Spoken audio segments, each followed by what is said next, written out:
Are you an investigative professional? Did you know you can find the best private investigator resources using investigatorstoolbox.com? This resource community was built exclusively for licensed investigators and investigative professionals. You can network directly with members, educate yourself through free webinars and blogs, and even create your own customizable research library. Membership starts for as little as 49 cents a day. Download the Investigator's Toolbox app or visit our webpage at www.investigators-toolbox.com. Is a good case management system keeping you from taking your business to the next level? Crosstracks is the premier case management system for the investigative community. They're the only SOC 2 certified case management software available. Visit crosstracks.com, tell them you're a listener, and save even more. Get a plan in place for the new year to grow your business to the next level.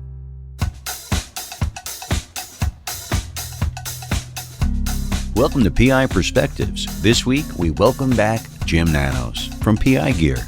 Matt and Jim catch up regarding the New Jersey State Association and DMV, and then talk about the state of investigator gear in 2022. Please welcome Jim Nanos and your host, private investigator Matt Spaier. And welcome everyone to this week's episode of PI Perspectives. This is Matt Spaier, your host.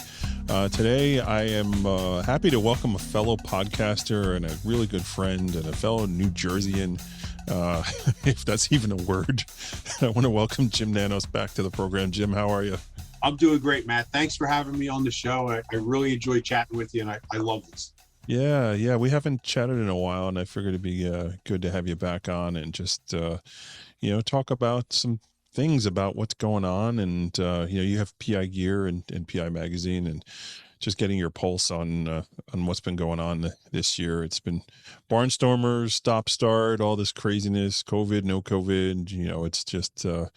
It's just nuts. So nuts is an understatement, I think, Matt. Yeah. So how are you doing, man? What's going on? Busy. The PI business is good. I didn't see a real slowdown during COVID. I actually think my business picked up a little bit.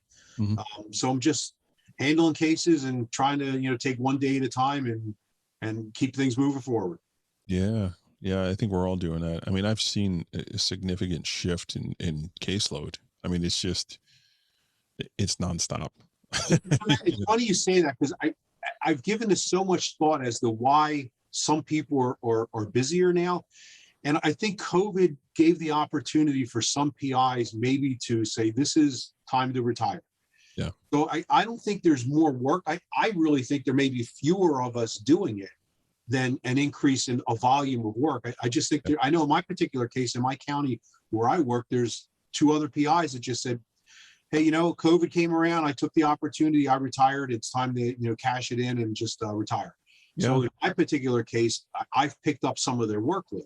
And I think that might be reflective as to what's happening to some people around the country. Is there's just fewer of us doing the work right now. That may change, as guys in law enforcement, guys and girls retire and they come back into our profession. But for now, I just think there's fewer of us doing it. And that will happen, that will happen. There, at least in New York anyways, there is this huge, you got to be vaccinated or you can't work. Okay, I'm going to take my retirement, right? So there's going to be this big influx of private investigators. I mean, I think, in my opinion, like going forward in the next year or so, you're going to see the numbers really, really jump. Folks just saying like, okay, time for a career change. So yeah, there is that drop off. I think a lot of it has to do also with spending the past year or two, my clients anyways, trying to settle cases. Some of them settled, some of them haven't. Not being able to try cases. Now they're able to try cases. So it's like, okay, I've sat on this file for a year. I really need to move it. Now we're going to kick everything into gear. Like, so that's what I'm seeing. Yes, I've gotten new clients, and yes, I think I've picked up market share from some investigators that aren't doing it. But I think on a whole, it's more that these cases have been sitting around. They're burning a hole in my file cabinet, and I got to get rid of them. So let's work them up and move them. That's really more, I think, what, in my opinion, anyways, as to what is causing this to happen. But I agree. They're paying. The checks aren't bouncing, which is good. We're just just been barnstorming. I mean, my staff is folks have heard the ads. I've been running ads trying to find new people, and that's been difficult also as well, trying to get good quality people. And that's across the board, everywhere across the country. I talk to investigators all the time from all over the place, and everybody's having the same problem, right? Exactly. Yeah, it's been tough finding quality people. Man, if you're a quality person, this is a good opportunity for you to make some money because the demand is out there. So you're also the president of the New Jersey Association, and I think just recently you signed on for another 2 years. Well, we're coming up to our election now, so Yeah. it's going through the process now, probably the next 30 days. Okay, maybe you'll be there for another 2 years. That's a strong maybe. But serving on the board in my New York Association, you've probably felt the same pinch that we have. Numbers are down, and same thing with COVID. It took out a whole bunch of people, and now there's a sense of like, I don't even want to go on Zoom because I'm burnt out on Zoom. Like, when are you having live meetings, and trying to navigate that in this environment? Breakout, no breakout? Should we do Manhattan? Should we stay out of Manhattan, go somewhere else because it's less restrictions? And will venues guarantee you if you have to cancel, like that, you'll guarantee you getting your money back, like that kind of stuff, right? Exactly. So what have you been seeing in the New Jersey Association? Well, Matt, when I took over as president about a year and a half ago, I've been, by way of background, I've been president of a lot of associations in the past, FOP and things like that related to law enforcement, and some other associations I've been in. But what I wanted to do, and what we did, is we got our board together, and I said, let's find out what the most important issue is to our membership, and we'll make a bang list of what our goals are for the next 2 years. Right. And we'll pick the hot topic, the thing that gives us the most amount of concern. We'll work on that, and then we'll have a couple other layered topics. And overwhelmingly, the biggest issue and of point of frustration with our membership was access to New Jersey DMV records. Right. And by way of background, we've always had access as a licensed, vetted licensed private investigator in New Jersey. Our licensing process is done through the state police, which obviously is a state agency. So there's never been a question as to whether you're vetted or not. If you have your license, you're vetted and you should have access to the information. And the policy has always been in New Jersey, we have access to information. And I'm going to remember that word, information. That will be key here. Right. The process, there's twofold. You can either do it electronically, a submission, or you can do the paper submission. You have to open up an account, establish an account with them, keep a minimum balance, very similar to what other states do. Right. The problem our membership was running into was the word information was never properly defined within the state policy. And Sure. What was happening, it was reverting back to whoever was the head of, or the director of, say, motor vehicle. They used to call it Division of Motor Vehicles in New Jersey. Then it transformed and morphed into the Motor Vehicle Commission. And who knows what it is this week. But there's a director of that agency. And he or she would define what information meant to them, and that would become policy. So we had some directors where we could have access to a whole broad spectrum of information from DMV. And then we had other directors that would come aboard and super restrict it, and saying, this is what I define as information. And we were running into this massive inconsistency in what licensed PIs could have access to. Just by way of example, we've had instances where an investigator would be handling an insurance claim, and they'd have two motor vehicles involved in an accident. He or she, and this has literally happened many times that we hear about in our association, he or she would submit the paperwork for ownership of both of those vehicles on the paper side. Same accident, same case number. And one result would be they would provide the information for one driver, and the other would say it's not a usable request for information. They deny access from the same accident, same fact pattern, same set of circumstances. So it really got to be very difficult for our members to get information on a consistent basis. It literally, agency would get together and say, well, I can get that information. And this investigator say, well, I can't get that information. Right. So we made it a point in my administration, we wanted to try to tackle that head on. And we sort of dovetailed with some previous guys who were president, namely Steve Vardakis and Anthony Nigro. The approach we took when that had come up under their administrations was we would try to work with the director of DMV. And Steve and Anthony, they had many meetings with the directors of DMV, and you would come to an agreement and everything would be fine. And then that person would retire and the next person would come in and redefine that word information, and we'd be back to square one. Right. And we just realized that the definition of insanity is continuing doing the same thing, expecting different results, as they say.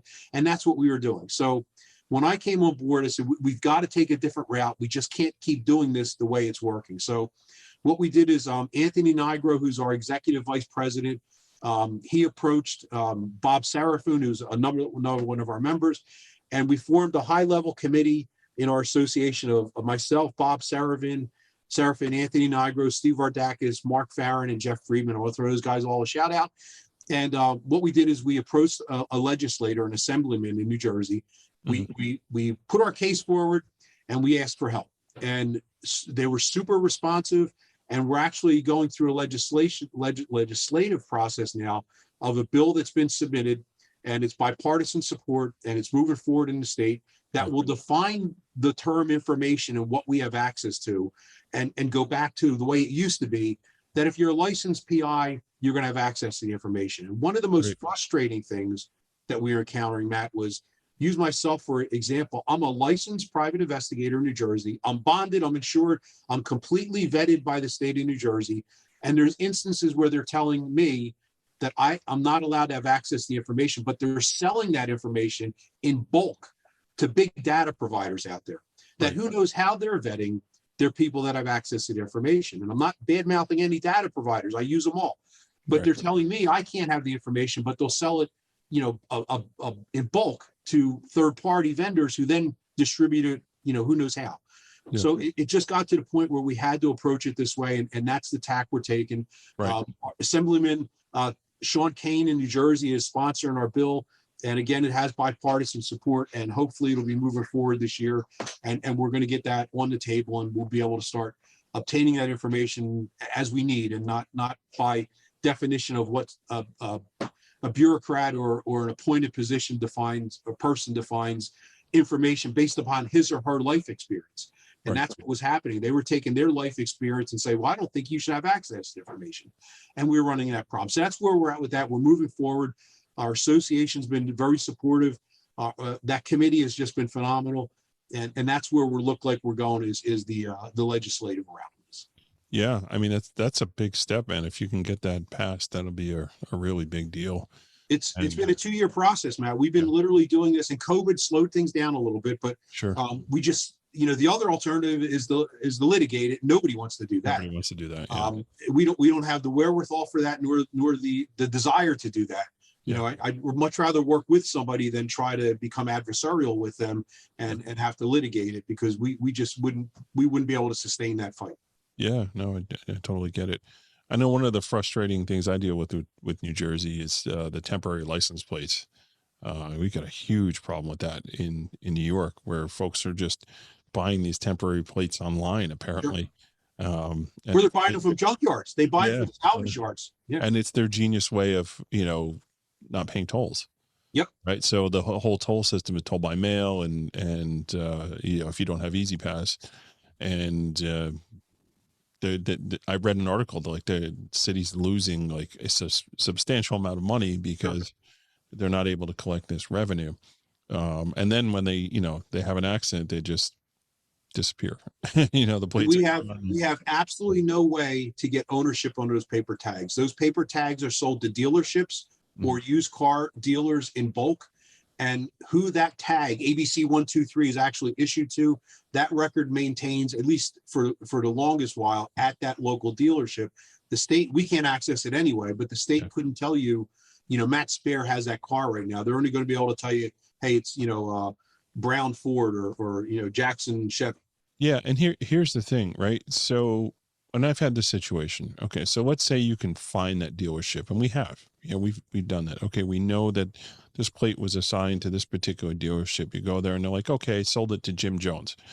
Then you go to Jim Jones, and let's say you camp out in front of his house, and you finally get Jim Jones and be like, hey, I knew you had that accident. You're busted, dude, right? So he's like, okay, I don't have insurance. So, it's like you've done all that work only for the end result to be like, most of those cars aren't insured to begin with, right? So if they're bending the law, they're probably breaking the law. Yeah, don't bend it a little. If you're all in, that person's all in, no insurance, no driver's license either. Yeah, so we've come across that. So what I found is like New Jersey, Texas, Tennessee, like those are the major offenders for having false license plates running around. And it's gotten to the point now where I was going on the Triborough Bridge the other day, and I saw a sign that said, if you're caught with a fake plate, there's like a $20,000 fine, I think it was, just for trying to do that. So the NYPD is aware of this issue, and they're trying to crack down on it, but it is a huge problem. And unfortunately, we're seeing a lot of accidents, hit and run accidents with these vehicles involved, and there's really nothing we can do about it. So it's a big dead end. Yeah. So we're going to take a break here, and when we come back, we're going to shift over more towards gear issues and talk about some of the issues that have popped up over the last year with the gadgets we all tend to use and that are near and dear to our hearts. So everybody sit tight, and we will be right back. Looking for an insurance agent that puts you first? Every PI business is different. That's why OREP Insurance can shop multiple markets to ensure you get the best coverage to meet your unique business needs. OREP's model is business by the golden rule, and for over 20 years, they've built their business by putting their clients first. So come enjoy a fast online application and same-day certificates of insurance at OREP.org. OREP has coverage for armed investigators, executive protection, and even has a separate policy for security firms. The application takes less than 5 minutes, so visit OREP.org today. OREP.org. In 2019, Investigation Education Consultants added a new affiliate in its never-ending quest to provide quality professional investigative training. IEC is now offering certificate courses and investigative training online. Our website, IECOIT.com, will soon offer a certificate in professional investigation for those interested in entering the investigative field. There'll be standalone investigation classes for those seeking continuing education credits, CEUs, or just interested in taking classes for their own personal or professional interests. The classes currently available are Foundations of Investigation, Legal Investigation, Criminal Investigation, Fraud Investigation, Background Investigation, Interviews and Statements, Skip Tracing Locates, Ethics, and Report Writing. Investigator Toolbox members will receive a 20% discount off the listed price. So visit IECOIT.com. Are you a member of NCISS? Do you know what this great organization does? The National Council of Investigation and Security Services was formed in 1975 to keep a watchful eye on legislation that affects our industry. Now more than ever, there are data privacy and DMV issues popping up all over the country.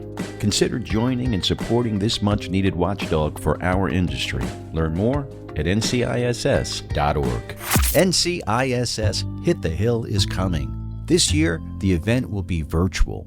Are you interested in learning how to reach out to your senators and congressmen or women? Join this virtual event on May 16th and 17th. Visit NCISS.org to learn more. Get involved in the future of our industry today. Check out the latest issue of PI Magazine, available online or hard copy. Visit PIMagazine.com to learn more. And welcome back to PI Perspectives. This is Matt Spaier, your host. Today we have the illustrious Jim Nanos with us from New Jersey. Jim, how are you? I'm doing well, Matt. Okay. You're one of those guys, Jim, you and I are like kindred spirits, man, because we are workers. we get stuff done. We do things. We got our fingers in many different pots of honey, and we do different things. And man, you've done so much for this industry, and it's commendable. You're an inspiration to me, Jim. Well, thanks, Matt. I do appreciate that. And coming from you, that's very nice. Yeah, yeah. You're just always there, and you kind of have the reputation that I'm starting to get, right, of just knowing people, right? If somebody needs something done, chances are, if you call Jim, they're gonna know, or he's gonna know who to call, especially when it comes to gear. So you've got PI Gear. It's an offshoot of PI Magazine, the PI bookstore, and all that. And tell us a little bit about that, and for folks who don't know, and then we'll talk a little bit more about some of the challenges. So pigear.com is a website. We most of our customer base are licensed private investigators. We do have a small segment of civilian non-licensed people that buy some equipment, but the overwhelming majority is the professional investigator. Right. And our main selling point is customer service. If you have a question about a piece of equipment, you call the number, you're speaking to me. You're not talking to some offshore call center where somebody's going to be reading from a script, and they may have been troubleshooting toasters on the call before and telling somebody how to put a bicycle together in the next call, and you happen to have a call for GPSs in between. When you call, you're talking to me. I'm a licensed PI, retired law enforcement, soon to be retired military. So we speak the same language. Sure. And I pride myself on saying, if you call me for a piece of equipment and it's something that we don't sell, I'm not going to sell you a widget if you need a gadget. If we don't have it, I'm going to say, we don't have the piece of equipment you're going to need to get your job done. Here's where I think you can go to get it. Right. And anybody who has called me, and I'm not a newsy person, but I always ask the people on the investigator on the call, tell me a little about the job you're trying to do. And they'll relate what they're trying to accomplish, what their case goals are. That'll help me help them select maybe a better piece of equipment or the best piece of equipment for that job. Right. So it's not just a matter of you call and say, send me this and I ship it out. I like to engage with the PI and find out what they're trying to do. And I also encourage follow-up calls. When somebody buys a piece of equipment, call me back and let me know how it worked out, what the shortfalls were, what we could do to improve the process, even what could be improved in the product. Yeah. We don't have a lot of upstream access to the manufacturers, but for like Lawmate, for example, we do. I pass that on to my distributor and they pass it back on to Lawmate, and hopefully somewhere down the line, that little piece of advice or suggestion is used in the development of future pieces of equipment. It's very, very important. Yeah, it seems Lawmate's pretty receptive to that. They're a great company. Absolutely. The best professional quality that is within most of our budgets. Obviously, there's stuff at government level that's way above any of our budgets. But for what we have, what the average PI has to work with, a budget for equipment, the quality is just fabulous, and it's consistent. And it's just a great line. And that's why we carry it. Yeah. And if you're a field investigator and you're just getting started and just trying to figure out, like, what do I need, what do I don't need, like what's a must have and what's a want, that key fob product that they have that's got the camera in it, that wirelessly goes to your phone, like that's a game changer. Great piece of equipment to do something that's a little bit on the down low where you're recording things. They've got cameras and eyeglasses and sunglasses and things like that. You name it, Matt, and they put a camera in. Yeah, that's all must-have stuff. Now when you start talking about wants, you start talking about video cameras and psionic and all that other stuff. Getting into that's higher level stuff that if you can justify your budget, that you do a lot of that type of work, an assignment or two may end up paying for your equipment to start off with, right? And just having the right equipment will give you that advantage, right? That level of equipment is more case specific.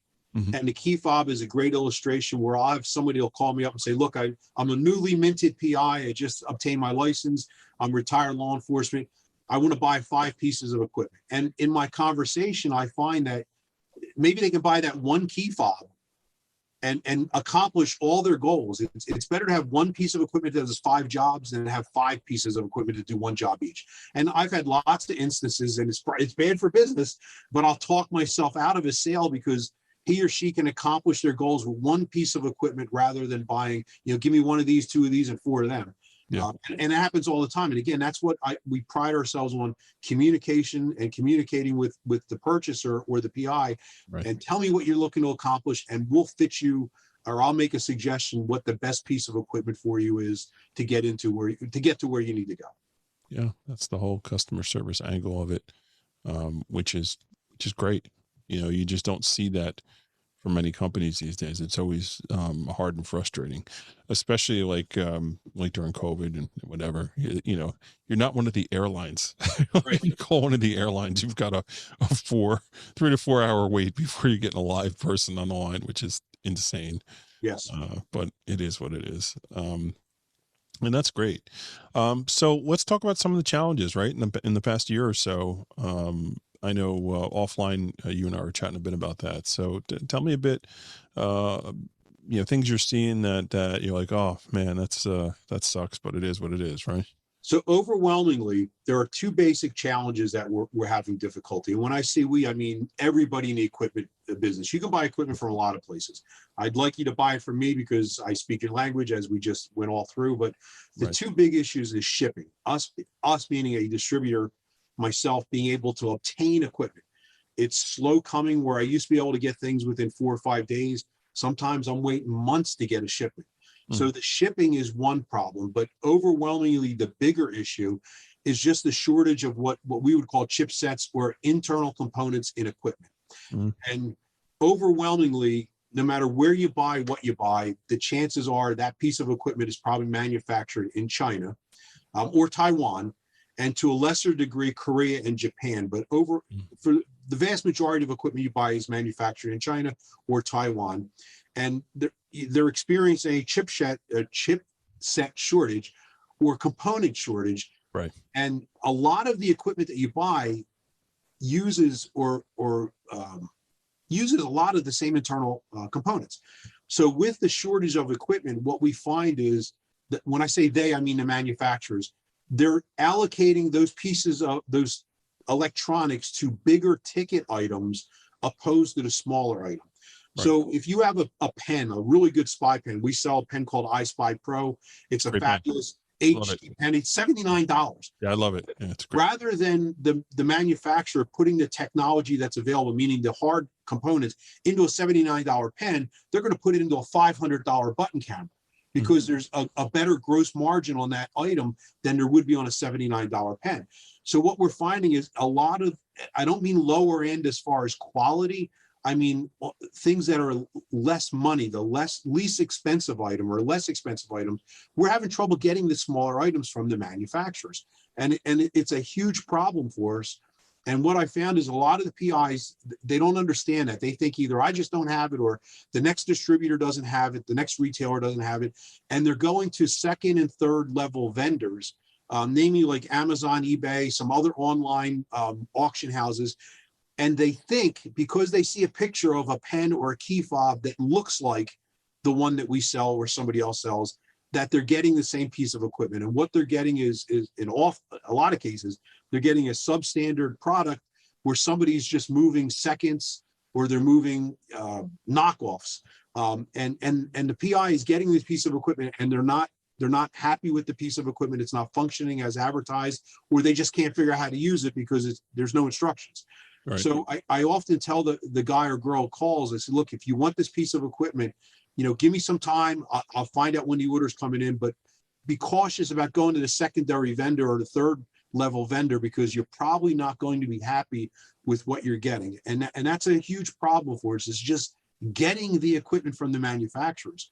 I used to, 2-3 years ago, I put an order in on Monday, and I would have it from China or from my distributor by Friday. Now, I mean, literally, I'll give you an example. We have a hat with a camera, it's called an HC 100. It's a little ball cap with a camera. It does audio and video. Very inexpensive. They're about $100, $99. I'm on the backlist for 2 years to get an order for these. Wow. 2 years, my order has been pending. they're just not putting the money into a $99 hat for the technology. So, and you see that with cars now. Same thing. Manufacturers are saying we can't produce cars because we can't get the electronic components. So it's a industry-wide or a worldwide problem that they're trying to address. And when that is addressed with these electronics and the chipsets and the components being available, then the prices won't go down. Prices never go down, but the availability of the equipment will at least free up a little bit. We should be able to get more equipment and get it out to the users. Demand is definitely very high. You know, I think you throw into the mix there too that some of the stuff is actually made in Ukraine also, and they're a little busy these days. Yeah, they got a couple things going on over there to take up some time. I call all the time, but they're just not. I get the answer machine, Matt. Yeah, maybe one day. So yeah, we're definitely seeing that across the board, and it's all electronics. You know, it's not just the investigator industry. So you know, how do you get around that, right? So either you spend the money on the $500 item instead of the $100 item, and maybe it's not the right item. Well, I'll tell you what I've suggested. For years I've been telling guys, and when I say guys, I mean guys and girls generically, but don't wait until Monday to order the piece of equipment you're going to need on Wednesday. Right. You know, every PI out there, and what I recommend when I mentor people that are in surveillance, I'm a surveillance guy. That's my thing. Right. I say, you know, buy that baseline of equipment and have it on your shelf ready to go when you need it. Don't call me on Monday and say, I need a pen in a day, because I might have trouble getting it to you. I got lots of pens right now, but I might have trouble getting it. So if you buy that equipment, make that investment in a few different items that you can put up on the shelf, or they're in your toolbox ready to go. You won't have that problem where all of a sudden you're looking for that piece of equipment and you can't find it anywhere, and you're going to go to an auction house and buy something that you're not going to be happy with it when it arrives. It's probably not going to work right. So, you know, have those items in your toolbox ready to go. If it's a high level item like a Wi-Fi smoke detector or a high-end button camera or something like that, most people can't just invest $500 or $1,000 in something to have up on the shelf in case they need it in 2 years. Yeah. But on those items, you're going to have to work with me and give me some lead time, and I'll make sure you get the right piece of equipment. You'll have it ready for your job with the instruction. But for the smaller items that you would probably use much more often on surveillance, make the investment, buy it now, put it up on your shelf, so that if we continue to have a shortage of equipment and components, you're not going to be left out there where you're borrowing equipment or you're trying to make do with, you know, putting a round hole in a square peg where it's just not going to work. Yeah, no, I totally get it. And it's like I understand why folks do it, because, you know, we don't get the call until the last minute. Right. That's almost like, well, yeah, I wish I knew about this, you know, 4 weeks ago or 5 weeks ago, but the guy literally just called me and said, I need you tomorrow, or I need you the following day. So there is that, right? So I get it, but I think you bring up good points about having just that baseline of material available, you know, equipment to use, knowing that, hey, there's a good chance if I say I do surveillance that I'm going to get a call and I'm going to need this particular piece of equipment.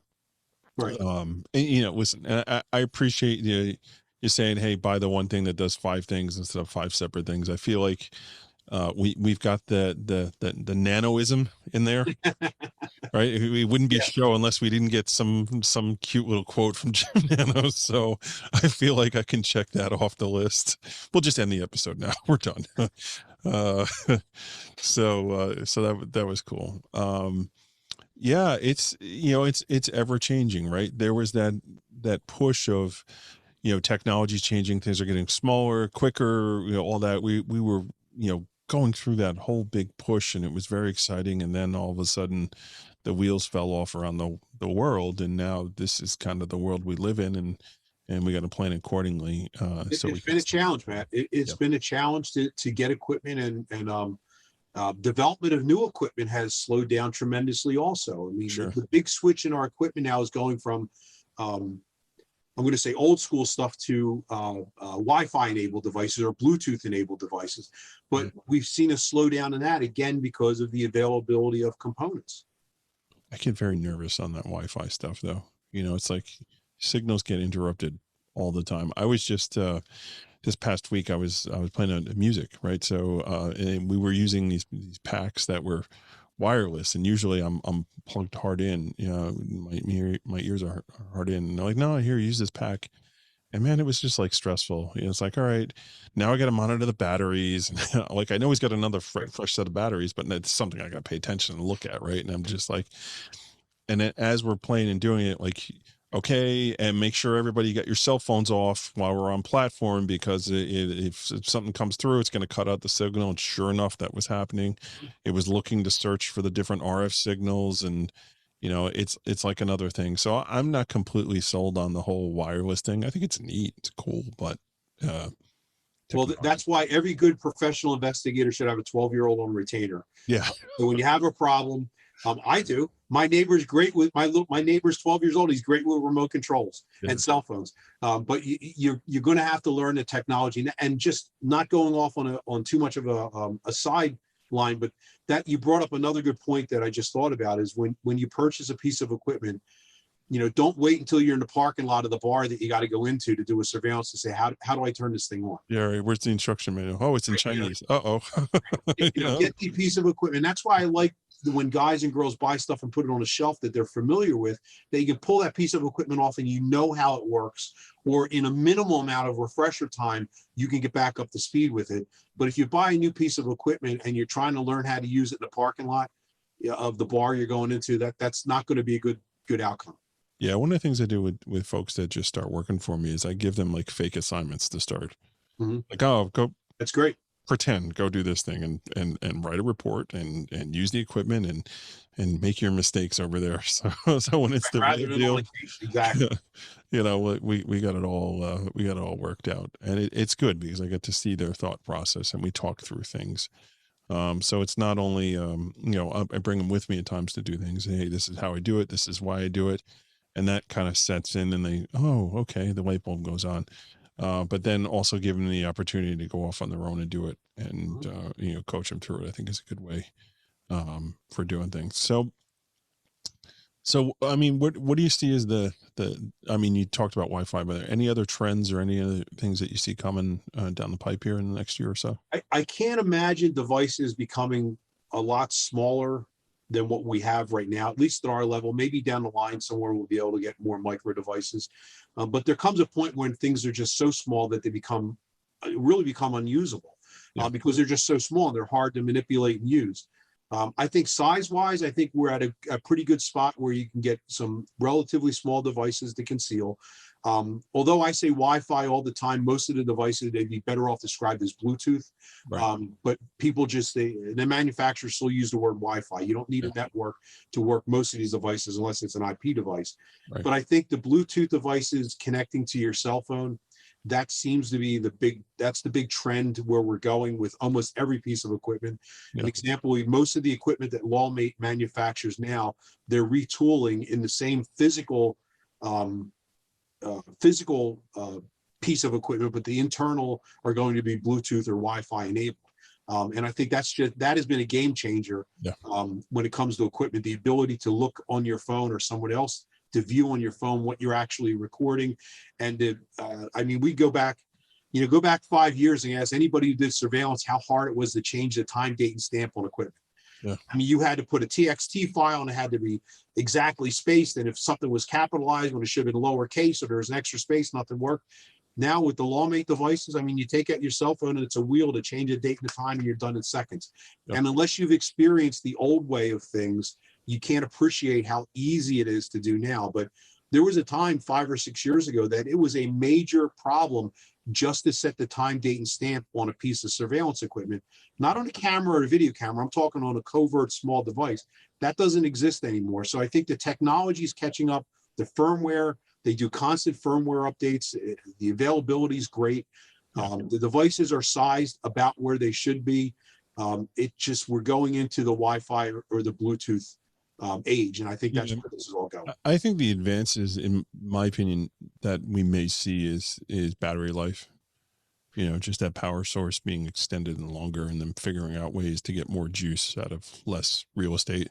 Well, I'll give you an example. We've seen that within the last year with GPS trackers. Mm-hmm. We've gone now to a battery that, and let me see if I can describe this right. The battery is actually smaller in size but it has a larger life capacity. So we've downsized the size of our GPS battery, our external battery, by about 25%, yet we've increased the capacity by almost 30%. Right. So, now you can get 2.5 months off a single charge off a battery, where before you'd be lucky if you get a month and a half, maybe under optimal conditions, 2 months. So you are right. The batteries are becoming smaller and the capacity is increasing. So that is a good point. I think we'll see better battery life in a lot of these components moving forward. Yeah. And that's a good thing. And just if we're going Wi-Fi, we're going Bluetooth. I mean, there are devices A lot of power use. Yep. They charge. Well, there's now devices that like charge wireless, which I still don't understand how that happens, but apparently they can do that. My cell phone, I throw it in my holder in the car and there's no wires. It just, it does the charging automatically, which is great. I don't know how long it'll be we get to that point with surveillance components or devices. But that's the technology exists, and it's only a matter of time till it filters down to our level. Yeah, which is cool stuff. I mean, I can remember the good old days where, you're wearing some sort of camera and you're not sure if it's like the right angle or anything like that. And you're like, oh, I just got this great footage. You go back to your office and you look and it's like Becky the Seagull, like, oh, seriously, man. Like, I had lots of instances where you go back to the shop and you've got great video of the ceiling. Yeah. Or you turned it off when you thought you turned it on and you got, a great 35 minutes of the inside of your car. Yeah. And that's what's so nice with the Bluetooth and being able to view it on your cell phone is there's no doubt that you're live. There's no doubt you're recording and you've got the right angle down for what you're trying to get. And I think that what helps is that, the public perception of someone looking down at a phone, it's part of everyday life. You're not raising any flags as to why you have your phone out and looking. The only place where that gets a little tricky is if you got to go into some sort of gentleman's club and no phones are allowed. I got to go photograph the stairs on the VIP club because somebody tripped and fell down there. I've had a few of those cases over the years. It's like, okay, well, how do you do that? Because you're not allowed to have phones out. So you get creative on things, but yeah, that would be one of the things that I can think of there. But just seeing how this new technology and having the ability to look at things while you're doing it is, you said it before, it's definitely been a game changer. Been really cool stuff. So yeah, it's really increased the quality of your work product. Where you don't have, our surveillance video. It's not studio produced video. I actually have that right in my retainer. So the client understands it's not television. This is not Magnum PI. I don't have a red Ferrari. I've got a black Kia with 350,000 miles on it. So, and I say that all the time, but some people in the world are under the misimpression that, you're going to get something like on television, and it's hard, if not impossible, for us to get that sort of quality in our world. I mean, it's covert surveillance. That's what you're going to get. You're going to get jumpy images. Yeah. You're going to get, muffled audio. That's the reality of it. There's no, multi-camera cuts and music. No, there's no take two. You're not adding music to the files. No background music. Fantastic. So we're going to wind down here, Jim. Thank you so much for coming on. It's always a pleasure, man. I love catching up with you. It's an easy interview for me. I feel like I had a day off here. So. Matt, the pleasure's mine. I mean, you're a great guy. I love what you do. We're relatively close in our areas, and it's always been a pleasure to work for you. I love what you do as far as your product and everything you got going on. You're a great asset to our profession. I don't say industry. I always use the word profession, and I think you're a great asset to our profession. No, I appreciate that. And congrats on the impending retirement for military service, man. I got 22 years in as I'm Chief Petty Officer E7 in the reserve for the Coast Guard, 3 deployments, and mandatory age is retirement 60. So they're going to throw me out in a little less than a year, screaming and hollering, but it's time to go from that one. So. Yeah, well, thank you for serving and doing all this stuff. I really appreciate it. So thank you, Matt. All right, guys, the Love Fest is over here with me and Jim Nanos. So we're going to let you guys go and get on to your daily work. Thanks for tuning in. Thanks for checking the show out. And we'll have a new episode for you next week. Everybody have a good week. Take care. Hey, thanks for tuning in and checking out this week's episode. Jim had some great tips for investigators, especially those just starting out. We also want to thank Crosstracks, NCISS, OREP, and Investigator Education Consultants for sponsoring our show. Please support our great supporters. Have you thought about joining Investigators Toolbox yet? Now's the time to get on board and join the fastest growing digital community for investigative professionals. Just use code PIP 201836 to save 10% on membership. If you have a question or a comment about the show, email Matt at matthews@satellitepi.com. You can also find him on LinkedIn, Instagram, and Facebook. We'd like your feedback to bring you the best shows possible. And we'll be back next week with a new show, so make sure you tune in. Stay safe out there.